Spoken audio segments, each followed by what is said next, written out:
ততদিন আমরা নির্বাচন কমিশনের পরিকল্পনা এবং রোড ম্যাপের কথা বলেছি। তার একটু আগেই প্রস্তুত থাকবেন, এটাই স্বাভাবিক। কিন্তু আমরা সরকারের পক্ষ থেকে বলছি এই বছরের মধ্যেই শুরু হবে এবং শুরু হওয়ার পর 10 থেকে 12 মাস সময় লাগবে, যেহেতু স্থানীয় সরকার নির্বাচন সব পর্যায়ে শেষ হতে অনেকগুলো নির্বাচন করতে হয়, আপনারা জানেন। আমরা ব্রিফিংটা করছি, বন্যার কথা মাননীয় পিআইও বলেছেন। এখানে আমরা সারা দেশে অনেক ম্যাসিভ হয়েছে তারা, কিন্তু যে জায়গায় বন্যা হয় সেই জায়গার মানুষের জীবন তো আসলেই সংকটের মধ্যে পড়ে। মাননীয় প্রধানমন্ত্রী নিজে এটা মনিটরিং এবং নির্দেশনা দিচ্ছেন। তিনি দ্রুত ত্রাণ ও চিকিৎসা সেবা নিশ্চিত এবং পরিস্থিতি মোকাবেলায় সর্বোচ্চ সতর্কতা ও সমন্বয়ের সঙ্গে কাজ করতে সংশ্লিষ্ট সব সংস্থা ও মাঠ প্রশাসনকে নিয়ন্ত্রণ তিনি নির্দেশ দিয়েছেন। দুপুরে তিনি জুম প্ল্যাটফর্মের মাধ্যমে 8 বিভাগের বিভাগীয় কমিশনার, পুলিশের ডিআইজি, জেলা প্রশাসক, পুলিশ সুপার, সিভিল সার্জন সহ মাঠ প্রশাসনের সংশ্লিষ্ট কর্মকর্তাদের সঙ্গে একটা বৈঠক হয়। সেখানে তিনি এই নির্দেশনাগুলো দিয়েছেন। তিনি প্রয়োজনীয় যত পদক্ষেপ নেওয়া, ত্রাণ চিকিৎসা থেকে শুরু করে সবকিছু তিনি জানিয়েছেন। পার্বত্য চট্টগ্রামেও বিভিন্ন এলাকায় বন্যা দেখা দিয়েছে এবং পার্বত্য চট্টগ্রাম বিষয়ক মন্ত্রণালয় সেখানে ত্রাণ কাজ চালিয়ে যাচ্ছে। স্বাস্থ্য ও পরিবার কল্যাণ মন্ত্রণালয়, আপনারা জানেন বন্যার সময়, এটা আমরা জনগণকে আশ্বস্ত করতে চাই, বন্যার সময় সাপের উপদ্রব বেড়ে যাওয়ার প্রবণতা থাকে। কারণ পানি যখন উঠে তখন সেগুলো আশ্রয়ের জন্য মানুষের বাড়ির দিকে চলে যায়। সেটার মোকাবেলার জন্য যথেষ্ট পরিমাণ অ্যান্টিভেনম, সাপ যদি কাউকে কাটে অ্যান্টিভেনম দিতে হয়, এটা প্রতিষেধক হিসেবে আপনারা নিশ্চয়ই জানেন, সেটা যথেষ্ট পরিমাণে আছে। যথেষ্ট পরিমাণে খাবার স্যালাইন, কারণ এই বন্যার সময় বিশুদ্ধ পানির অভাবে ডায়রিয়ার প্রবণতা তৈরি হয়, সেটাও করা হয়েছে। বন্যা আক্রান্ত 11 জেলায় স্বাস্থ্য বিভাগের সকল ছুটি বাতিল করা হয়েছে। আমি আবারও বলছি, বন্যাক্রান্ত জেলায় স্বাস্থ্য বিভাগের সকল ছুটি বাতিল করা হয়েছে। সরকার যথেষ্ট প্রস্তুত আছে। খাদ্য মন্ত্রণালয়ের মজুদ নিয়ে আমরা বলছিলাম, প্রতি সপ্তাহে আমরা দেখছি মজুদ আগের চাইতে অনেক বেশি বাড়ছে। বাংলাদেশের ইতিহাসে কখনো এত মজুদ ছিল না, যেটা 23,26,160 মেট্রিক টন।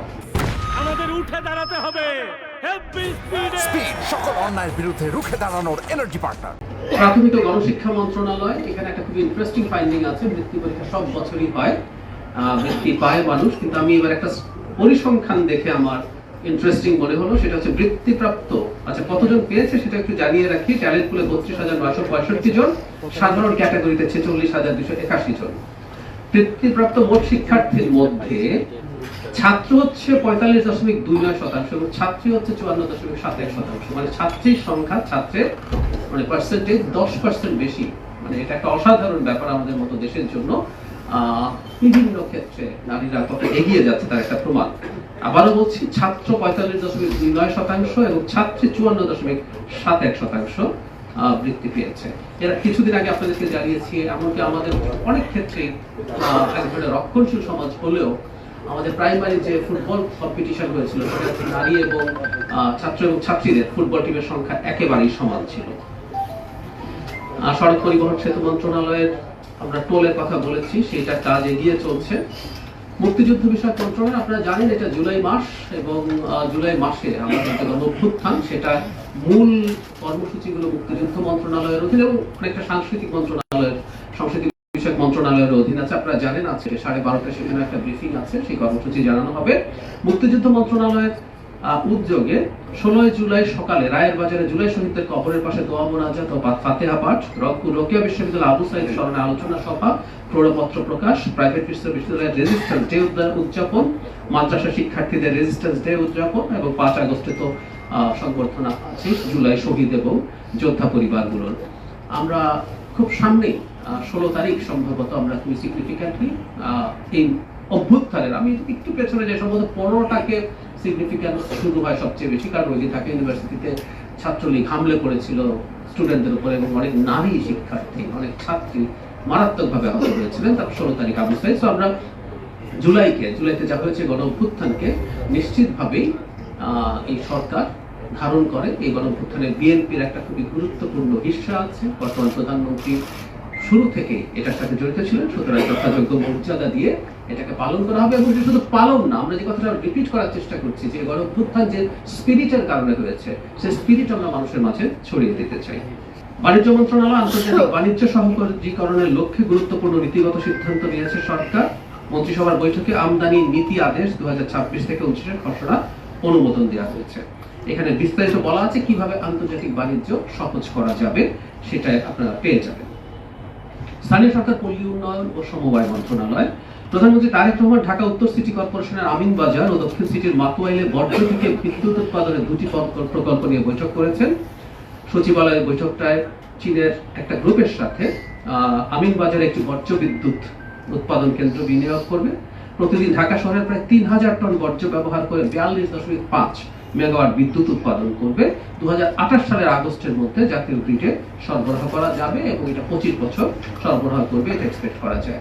বর্জ্য ব্যবস্থাপনা, সেটা যদি বর্জ্যকে দিয়ে আমরা বিদ্যুৎ উৎপাদন করতে পারি, এটা অসাধারণভাবে এই আলাপ বহুদিন থেকে চলছে, কিন্তু আমরা বিশ্বাস করি খুব দ্রুতই এটা আলো দেখবে।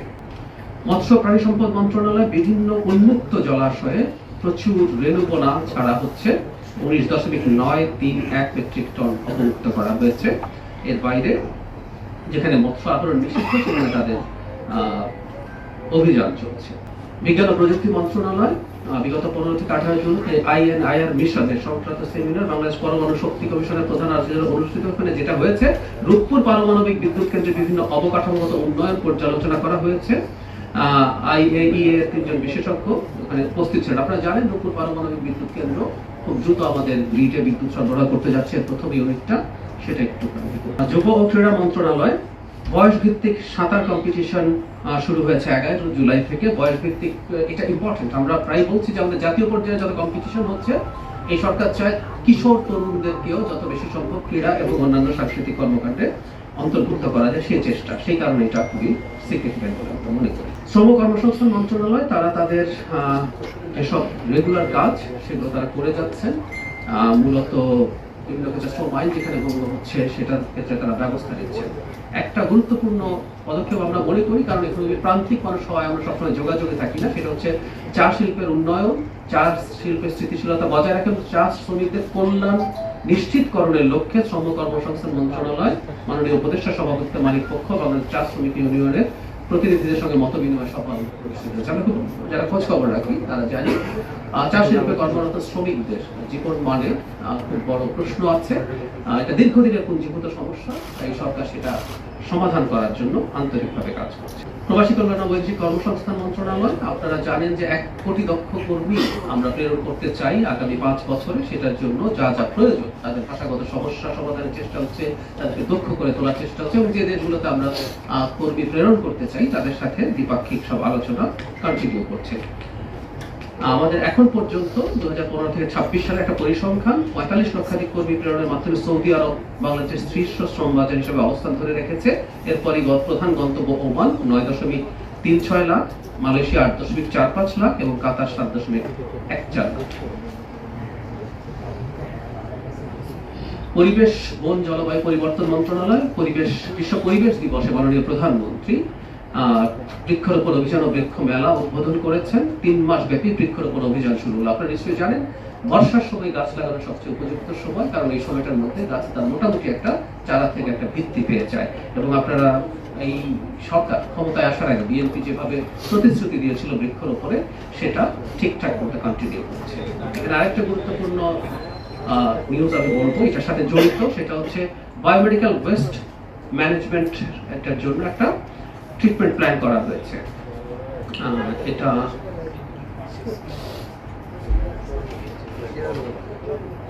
সিরাজগঞ্জ জেলায় করা হচ্ছে। আপনারা জানেন যে বায়োমেডিক্যাল ওয়েস্ট মানে হচ্ছে ধরুন হসপিটালের যে বর্জ্য, এই ব্যবস্থাপনা নিয়ে দীর্ঘদিন থেকে সমালোচনা আলোচনা ছিল। আপনারা জানেন এই বর্জ্যগুলোর মধ্যে হসপিটালে ব্যবহৃত বিভিন্ন জিনিসের মধ্যে নানান রকম মারাত্মক রোগ জীবাণু থাকে।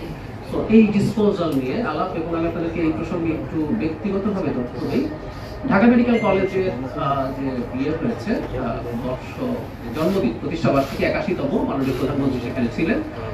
ঢাকা মেডিকেল কলেজের একজন অ্যালামনি হিসেবে আমি সেখানে ছিলাম। তো আমরা যখন ইনফর্মালি কথা বলছিলাম, ঢাকা মেডিকেল কলেজে নতুন একটা প্রকল্প আসছে, আমি দেখলাম যে তিনি এই মেডিকেল ওয়েস্ট ম্যানেজমেন্ট নিয়ে এখানে কি করা হচ্ছে, এবং ওখানে জিজ্ঞেস করছেন সারা দেশে এটাকে কিভাবে ইন্টিগ্রেটেড এবং সেন্ট্রালি করা যায়, মানে বিভিন্ন জেলাতে এই ম্যানেজমেন্টটা একত্রে কিভাবে করা যেতে পারে, উনি এই ব্যাপারে খুবই কনসার্ন আছেন। আমাদের এই একটা জায়গায় ঢাকা বা বিভিন্ন জায়গায় হয়তো ভালো অবস্থা আছে, কিন্তু অনেক জায়গায় এটা আসলে প্রপার অবস্থায় নেই।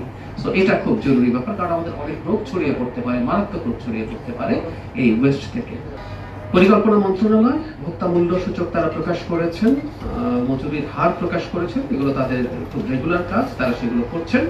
বাস্তবায়ন পরিবর্তন ও মূল্যায়ন বিভাগ তারা সেই প্রকল্পগুলো কতটুকু অগ্রগতি হয়েছে সেটাও তারা কন্টিনিউ করছেন। আইন ও সংসদ বিষয়ক মন্ত্রণালয় এখানে একটি ইম্পর্টেন্ট ব্যাপার, আইনজীবীদের জন্য মধ্যস্থতা বিষয়ক প্রশিক্ষণ কার্যক্রম চলছে। বিচারপতিদের দ্রুত, স্বল্প এবং কার্যকর সেবা নিশ্চিত করার লক্ষ্যে সুপ্রিম কোর্টের পরামর্শক্রমে আইন ও বিচার বিভাগ এই প্রকল্পটা বাস্তবায়ন করছে। কারণ আমরা জানি আদালতে চলে যাওয়ার আগেও যদি এই কাজগুলো করা যায়, মধ্যস্থতা করা যায়, সেক্ষেত্রে মানুষের হয়রানি অনেক ক্ষেত্রে কমে যায়। আদালতে শুধু টাকা খরচের প্রশ্ন না, একটা দীর্ঘসূত্রিত প্রশ্ন আছে এবং অনেকে কঠিন জেলা পর্যায়ে আদালত আছে, গ্রাম থেকে জেলায় আসা বা যখন এটা উচ্চ আদালতে আসে ঢাকায় আসা, এটা সংকটের ব্যাপার থাকে। সেই কারণে পুলিশ তার রেগুলার তার বাহিনীগুলোর মাধ্যমে, পুলিশ, র্যাব, ডিজিবি, কোস্টগার্ড, তারা সবকিছু করছে। এবং এবার এই বাহিনীগুলোই আবার যেসব জায়গায় বন্যা আক্রান্ত আছে, যেমন সব দুর্গম এলাকা আছে, যেসব এলাকায় বিজিবি আছে, বিজিবি সেই এলাকাগুলোতে সিলেট, খাগড়াছড়ি, রাঙ্গামাটি, বান্দরবান, কক্সবাজার এসব এলাকায় তারা ত্রাণ কর্মকাণ্ডও চালাচ্ছে।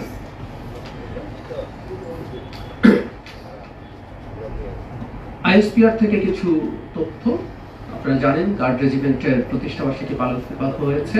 নৌবহরে জাপানের 5টি পেট্রোল বোট সংযুক্ত হয়েছে।